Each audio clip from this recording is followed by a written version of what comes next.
Hello. आज का हमारा टॉपिक है एक्टिव एंड पैसिव सेंटेंसेस। बहुत स्टूडेंट्स ने कहा कि सर एक्टिव पैसिव पे वीडियो बनाइए और समझाइए कि इसको किस आसानी तरीके से हम इसे सीख सकते हैं। तो एक्टिव पैसिव में सबसे पहले नाम आ रहा है एक्टिव सेंटेंसेस का। तो अगर आप एक्टिव पैसिव सीखना चाहते हैं तो आपको पहले एक्टिव सेंटेंसेस ठीक से आने चाहिए। तो एक्टिव सेंटेंस होते कितने हैं? टोटल होते हैं 12। प्रेजेंट में 4, पास्ट में 4 और फ्यूचर में 4। नाम आपको पता ही है। अगर आपको ये 12 सेंटेंस ठीक से आते हैं, 12 टेंसेस ठीक से आते हैं, तो ही आप पैसिव सेंटेंस समझ पाएंगे। जो हमारे 12 एक्टिव सेंटेंस हैं, इसमें से सिर्फ 8 ही पैसिव बन पाते हैं। इंग्लिश में सिर्फ, हिंदी में तो बहुत सारे बन जाते हैं, लेकिन इंग्लिश में सिर्फ 12 एक्टिव सेंटेंस में से सिर्फ 8 ही पैसिव बन पाते हैं। तो वो 12 पैसिव कौन कौन से हैं?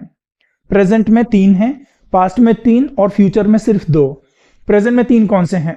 Present indefinite, present continuous and present perfect. तो प्रेजेंट में ये 3 एक्टिव सेंटेंस हमारे पैसिव बन सकते हैं। प्रेजेंट परफेक्ट कॉन्टिन्यूअस का पैसिव नहीं बनता है। पास्ट में भी 3 हैं, past indefinite, past continuous and past perfect. Past perfect continuous का पैसिव नहीं बनता। सिमिलरली फ्यूचर में हमारे 2 बनते हैं सिर्फ, future indefinite and future perfect. Future में कॉन्टिन्यूअस का भी नहीं बनता और फ्यूचर परफेक्ट कॉन्टिन्यूअस का भी नहीं बनता। तो हमारे 12 में से सिर्फ 8 ही पैसिव बनते हैं। हिंदी में हम 12 के 12 को पैसिव में कन्वर्ट कर सकते हैं।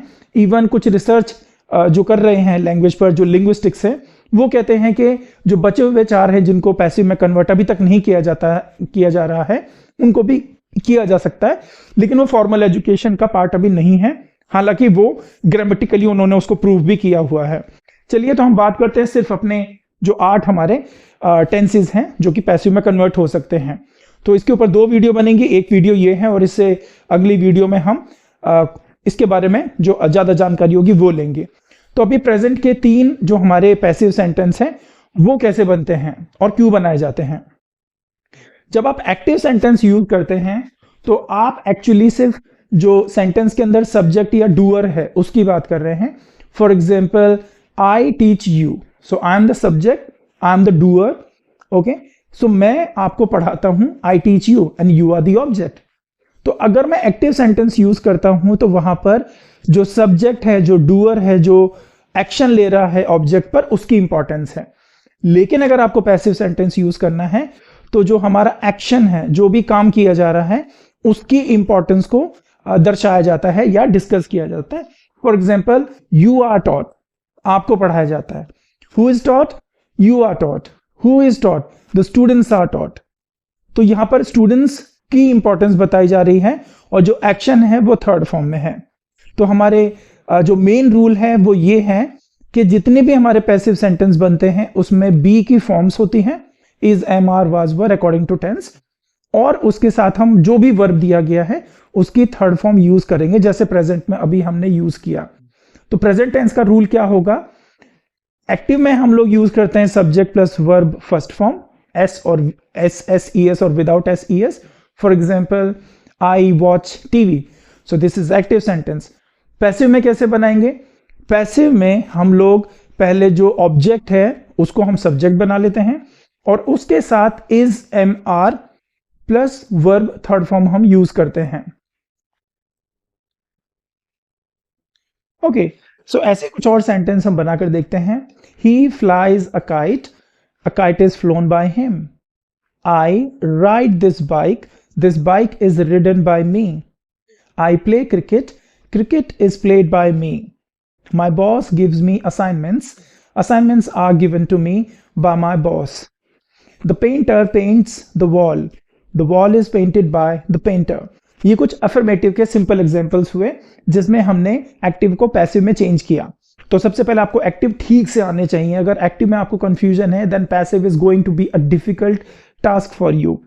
पैसिव बनाने बहुत आसान है, लेकिन आपको एक्टिव अच्छी तरह से आने चाहिए। ओके, सो अभी हमने अफर्मेटिव किए, इसी के हम नेगेटिव बना के देखते हैं। I do not know you, you are not known to me और you are not known by me. I do not support him, he is not supported by me. They do not fly kites are not flown by them. I do not drive this car is not driven by me. We do not help each other is not helped by us. or we are not helped by each other. I do not lock this gate. This gate is not locked by me. I do not ride this bike. This bike is not ridden by me. So these are negative examples. Let us try a few interrogative examples as well. Do you play cricket? Is cricket played by you? Do you help him? Is he helped by you? Do you watch TV? Is TV watched by you? Do you ask him for help? Is he asked for help by you? Do you make him laugh? Is he made laugh by you? Do you wear these clothes? These clothes, are these clothes worn by you? Do you listen to these songs? Are these songs listened to by you? So these are few helping verb interrogative sentences, present indefinite.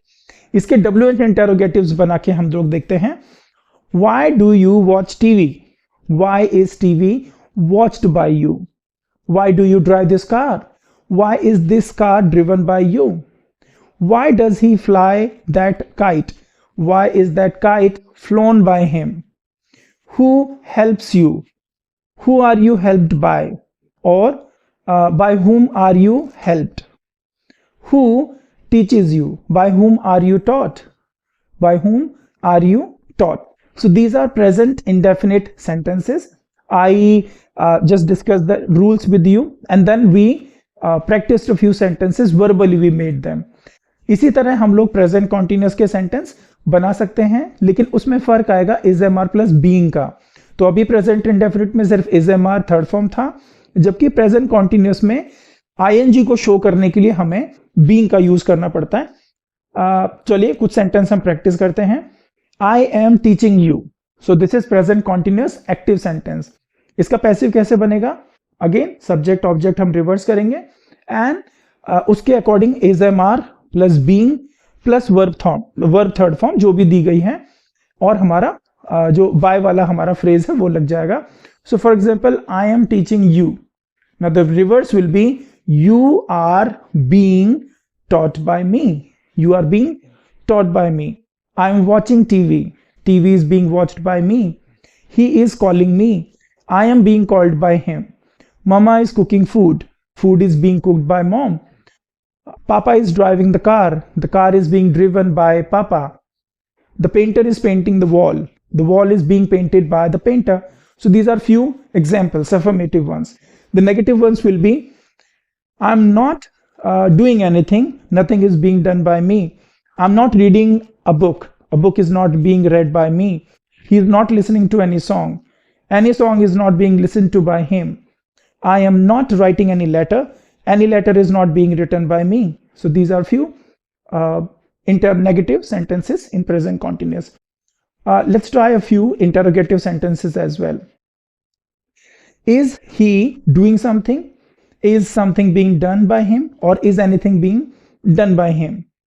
Are you watching TV? Is TV being watched by you?